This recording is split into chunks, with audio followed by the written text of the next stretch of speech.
Hello, hello, hello, friends. Nicholas here with DIVOted Talks, DIVOted Talks, whatever you want to call it. And one, I have my phone on because I've been trying to get tech support, and I requested a call back the second time yesterday after a person got disconnected from me and didn't call back himself at 3 in the afternoon, and he just called back today at noon. I missed his call by 30 seconds because I was talking to an employee. Crazy. Anyway, that's not what I'm here to talk about today. As promised, today I want to delve more into the topic of imagined worlds as a protective barrier against the pain and the suffering and or the way we feel about ourselves in the world. And many people create stories and create these imagined worlds that don't have to actually or factually be true. But if you just talk about it like it is, it helps create or maintain the image or the imaginal so that the world isn't as painful or their ego isn't as vulnerable as it could be in the absence of that imaginal barrier. And I think this is a deep topic. I didn't know I was going to go there when I said it. And then all of a sudden, it just made so much sense. And I was sitting there like, man, this is true of me. This is true of lots of people that I know that struggle with ups and downs and, self-discovery. And it helps explain a lot of what's going on in the world right now, especially in the United States. It's just, the imagined and the fake and not the imagined and the embellished and the, just over the top things keep getting elevated as if they're real when they're not. Just like this whole anti-science movement and this whole detachment from what the standard has always been. And they're like, well, somebody should always buck the system. And I'm like, well, no, not if it's, through these pathological pathways of feeling better about yourself, right? I watch the comment section on certain news stations and I'm just like, what in the world? And this doesn't discriminate between parties, right? There are the people who tell them the, imagined life of this, activist, all about the lives of other people and all about the, saving and being socially just and whatnot. And yet they don't actually practice the things that they talk about doing. They just talk about doing those things and they are validated, right? This is where that term virtue signaling comes from. And the same goes with the right movement and how in many ways they say they're Christians and yet they don't practice any of it, but they say they're a Christian and therefore that's who they are. And so Christians are good people in their mind. And so therefore they say they're Christian, they're a good person. And the actions don't necessarily have to back that up. Whereas there are people in the world, myself included, yet I'm not excluded from the imagined world. I am just more aware of the fact that I'm doing it than other people. And there are others in the world who too also, or who too, that's redundant, who too are aware. But it's a practice to break through if you are someone who really not suffers from this, but has this trait or has this quality. I would say most people have this trait or quality in this modern world because it's a challenge to not have that. And, what do I want to say?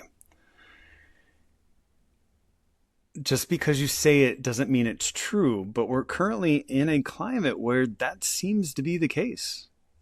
A catchphrase apparently is truth all of a sudden. Or you can say you're fixing and solving things and you haven't really done anything about it. And you get the credit for having done it, even though it hasn't been done and never does get done. But you said it. And so people wanted to hear that. And that's all they needed to know to raise you to this level of benevolence. Does that make sense?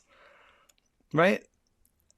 how many times have you done that about yourself? Like, have you ever met the person who like is constantly telling you about how awesome they are all the time, but then you watch them and it's not quite what they say it is, but they're selling you the story? That's part of their imaginal world, and they're trying to sell themselves on it.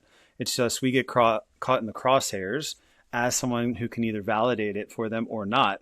But I guarantee if you invalidate it, woo, you can get some ire and some wrath. Some people will be receptive and open to it, but it depends on how you approach it. But I mean, I have some friends that I no longer communicate with because the more they talk, the more I was like, oh, you don't realize that you're not actually this person that you're trying to project to the world. You actually think you're that person, but you don't see that you're not living up to it because you're surrounded by other people who speak the same way and say the same way, that they're like you. And y'all have picked up mannerisms, and within the echo chamber, you all sound the same. And so you validate, and then you tribalize against others who are different or don't see, observe, or feel the same. And it becomes this dissonance that turns into conflict that currently is turning into aggressions that God knows what's going to happen. But, you know, growing up in the household that I did, there's one thing I can always do. I can smell a fake. I just immediately, like there's not a moment that I go, oh, you know, whew, yep, immediately. And that's a protective mechanism for me, because those were the people who were dangerous to me. Those were the people who I had to watch out for. And so I still have that trait.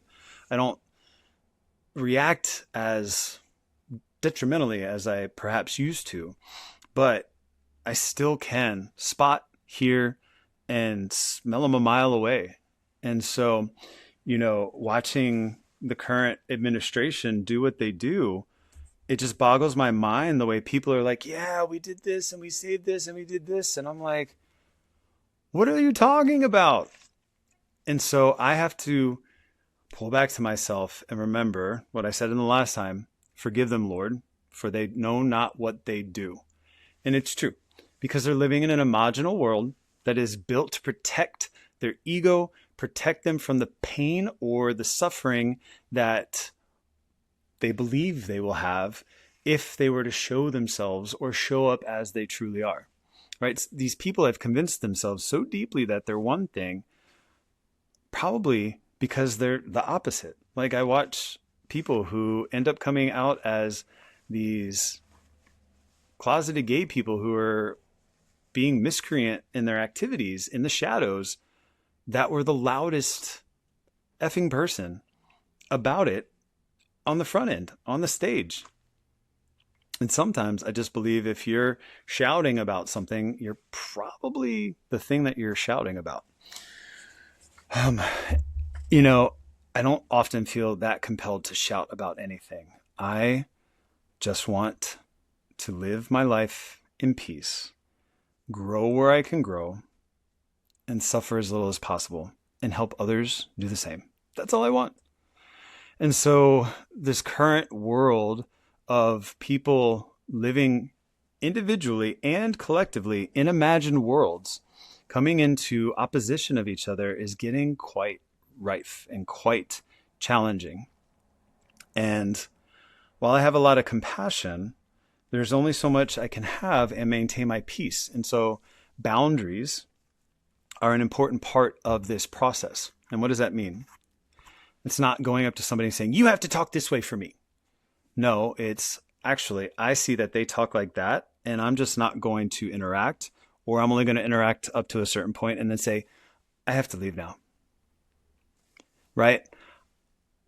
I am responsible for the boundary. Nobody else is responsible for it. You may have a discussion and say, as a relationship, I can only come this far. And if you can't respect that, then I'm just probably going to walk away. Right? I used to call it guerrilla boundaries, where they're like, ha ha, you just crossed my boundary. How dare you? How dare you? And I'm like, what are you talking about? I didn't know there was a boundary there. Well, there is. I know it's hard for you to accept because I used to be different. And I'm like, okay, cool. Sorry, obviously that was a real experience that I was conveying to you. But that to me is guerrilla boundaries. True boundaries are knowing where your energy and your peace ends, and then your depletion and loss begins, and choosing not to step over that line. All right, my friends, be well, be free.